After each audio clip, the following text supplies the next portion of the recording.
Hello আমার প্রিয় ছাত্রছাত্রী বন্ধুরা, আমি তোমাদের অমিতাভ স্যার। সবাইকে আমার YouTube channel practical and theory ক্লাসরুমে স্বাগত জানাচ্ছি।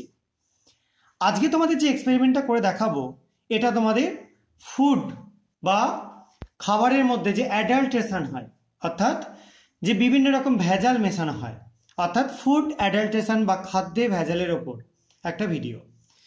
এই ভিডিওটা করবার সময় আমি যে কেমিক্যালসটা ইউজ করছি এখানে, ইমপিওর সুগার উইথ CaCO3, এটা তোমরা গুড়ের মধ্যে অথবা চিনির মধ্যে কিছুটা চক বা ক্যালসিয়াম কার্বনেট এরকম টাইপের যৌগ মেশানো থাকলে কিভাবে আইডেন্টিফাই করতে পারবে তার একটা রিয়াকশন করে দেখাচ্ছি।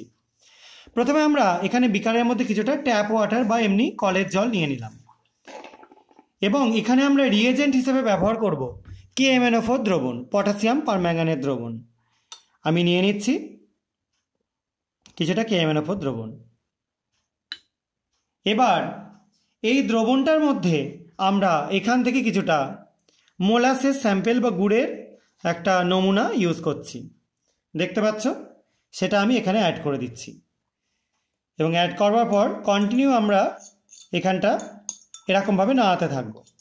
এটা বেশ খানিকক্ষণ ধরে তোমাদেরকে করতে হবে, এবং এই এক্সপেরিমেন্টটা করলে তোমরা গুড়ের নমুনাটা বা চিনির নমুনাটা কতটা পিওর বা মানে এটার মধ্যে কোনো ইমপিউরিটিস আছে কি না তোমরা সেটা বুঝতে পারবে।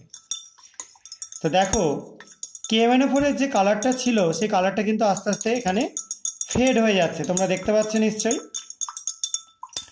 এটা তোমাদের যদি ম্যাগনেটিক স্টারার থাকে তাহলে খুব ভালো মতো জিনিসটা করতে পারবে, তাড়াতাড়ি হবে। আমার সেরকম সিস্টেম এখানে নেই, সেই জন্য একটু অসুবিধা হচ্ছে। যাই হোক, কন্টিনিউ দেখো, এটাকে এরকমভাবে তোমরা নাড়াতে থাকবে। এবং এটা কিন্তু যদি টেস্ট টিউবের মধ্যে নিয়ে সেক করে করো তাহলে আরও তাড়াতাড়ি হবে, অথবা ওরকম ম্যাগনেটিক স্টারার দিয়ে তোমরা করতে পারো। এবং এই যে KMnO4-এর বর্ণটা আস্তে আস্তে দেখো গোলাপি হয়ে যাচ্ছে, তোমরা দেখতে পাচ্ছ নিশ্চয়ই কালারটা গোলাপির দিকে এগোচ্ছে। এবং আমরা কন্টিনিউ এখনও এটাকে এরকমভাবে নাড়িয়ে যাব এবং দেখব তার কালারটা ফাইনালি কি তৈরি হয় বা কি দাঁড়ায়। এবং এই যে KMnO4 স্যাম্পেল, এটা সকলের বাড়িতেই মোটামুটি অ্যাভেলেবেল জিনিস, সবাই মোটামুটি জোগাড় করতে পারবে। আর ক্যালসিয়াম কার্বনেট, এটাও তোমরা মোটামুটি কম বেশি সবাই জোগাড় করতে পারবে। এটা দিয়ে যদি তোমরা এই এক্সপেরিমেন্টটা করে দেখো তাহলে মোটামুটি কোনো একটা গুড় বা চিনির স্যাম্পেলে যদি কোনো কারণে এরকম ক্যালসিয়াম কার্বনেট মেশানো থাকে তাহলে স্যাম্পেলটাকে খুব সহজে তোমরা আইডেন্টিফাই করতে পারবে। এবং সেই স্যাম্পেলটা অবশ্যই খাদ্য হিসেবে গ্রহণ করার আগে তোমাদেরকে অনেকবার ভাবতে হবে। দেখো কালারটা কিন্তু আরও চেঞ্জ হয়ে যাচ্ছে, আরও ফেড হয়ে যাচ্ছে। এরকম যদি কন্টিনিউ আমরা করতে থাকি তাহলে কিন্তু কালারটা আস্তে আস্তে কীরকম দাঁড়িয়ে যায় সেটা তোমরা দেখো। আমি রিয়াকশানটা আরও তাড়াতাড়ি হওয়ার জন্য আরও কিছুটা স্যাম্পেল যোগ করে দিচ্ছি।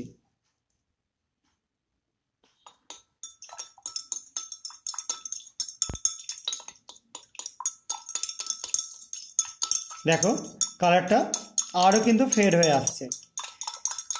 এবং এই যে মিক্সচারটা তৈরি হচ্ছে সেই মিক্সচারটা দেখে কিন্তু আমরা বুঝতে পারবো যে এই স্যাম্পেলটায় চিনিটা খুব একটা পিওর না, এর মধ্যে কোনো না কোনো ইমপিউরিটিস আছে। এটা চিনি গুড় সবার জন্যই তোমরা করতে পারবে। দেখো কালারটা আস্তে আস্তে রেডিশ কালারের দিকে এগোচ্ছে, এবং যদি আমরা কন্টিনিউ এইভাবে নাড়াতেই থাকি কালারটা আরও চেঞ্জ হবে। এটা কিন্তু একটু সময়বহুল পরীক্ষা, তোমাদেরকে অনেকক্ষণ টাইম নিয়ে করতে হবে। দেখতে পাচ্ছ নিশ্চয়ই কালারটা আরও চেঞ্জ হয়ে গেছে। এবং এই রিয়াকশানটা যখন তোমরা করবে তখন তোমরা যে রিয়েজেন্টগুলো ইউজ করবে সেগুলো কিন্তু ঠিকঠাক মাত্রায় ঠিকঠাক পরিমাণে দিতে হবে। দেখো কালারটা আরও চেঞ্জ হয়ে যাচ্ছে, তোমরা আশা করা যায় সবাই কালারটা বুঝতে পারছো। বেগুনি থেকে কিন্তু আরও কালারটা চেঞ্জ হয়ে যাচ্ছে। এইভাবে যদি কন্টিনিউ আমরা এইভাবে নাড়াতে থাকি তাহলে একসময় কিন্তু এটা হালকা ইয়োলিশ হয়ে যাবে বা ব্রাউনিশ হয়ে যাবে। ঠিক আছে, দেখো সেরকমই প্রায় হয়ে যেতে চলেছে। এই রিয়াকশানটা করলে আমরা সহজেই বুঝতে পারবো যে এই চিনির স্যাম্পেলটা বা গুড়ের স্যাম্পেলটা যাই হোক না কেন সেই স্যাম্পেলটার মধ্যে ইমপিউরিটিস আছে। দেখো একদম সম্পূর্ণ পরিবর্তন হয়ে গেল কালারটা। তাহলে এরকম টাইপের এক্সপেরিমেন্ট করে তোমরা চিনির স্যাম্পেলের মধ্যে বা গুড়ের স্যাম্পেলের মধ্যে কোনো ইম্পিউরিটিস থাকলে খুব সহজেই পরীক্ষা করে বুঝতে পারবে। এবং এটা যদি আরও রেখে দেওয়া হয়, আস্তে আস্তে নিচে দেখতে পারবে MnO2 বা ম্যাঙ্গানিজ ডাইঅক্সাইডের একটা লেয়ার তৈরি হচ্ছে। আসলে যেহেতু আমরা এখানে ক্যালসিয়াম কার্বনেট এই স্যাম্পেলটার মধ্যে ছিল, সেই কারণের জন্য এই স্যাম্পেলটা আস্তে আস্তে একটা বেসিক মিডিয়ামের মতো কাজ করেছে, কিন্তু স্ট্রং বেস না উইক বেস, দেখো পুরোপুরি একটা ইয়লিস ভাব চলে এসছে। এবং এটা যে মানে চেঞ্জটা করছে সুক্রোজ সলিউশনের বা মানে গুড় বা চিনির মধ্যে নিশ্চয়ই সুক্রোজ থাকে জানো, সেটাকে MnO4 কে আস্তে আস্তে রিডিউস করতে করতে এটা MnO2 তে কনভার্ট করছে, মানে Mn+7 স্টেট থেকে +4 স্টেটে চলে যাচ্ছে। এবং দেখো সম্পূর্ণ কালার চেঞ্জ হয়ে গেছে। এই পরীক্ষাটা করে কিন্তু তোমরা খাবারের মধ্যে বিশেষত গুড় বা চিনির মধ্যে কোনো ভেজাল থাকলে খুব সহজে আইডেন্টিফাই করতে পারবে। আশা করা যায় তোমরা বুঝতে পেরেছো। যদি তোমাদের কারো কোনো কনফিউশন থাকে তোমরা কমেন্ট সেকশনে জানাতে পারো। এই ভিডিওগুলো ভালো লাগলে তোমরা লাইক করো এবং শেয়ার করো বন্ধুদের মধ্যে, এবং আমার চ্যানেলটা সাবস্ক্রাইব করে আমার পাশে থেকো। আজকের মতো এটুকুনি। সবাই খুব ভালো থাকবে, সাবধানে থাকবে। বাই।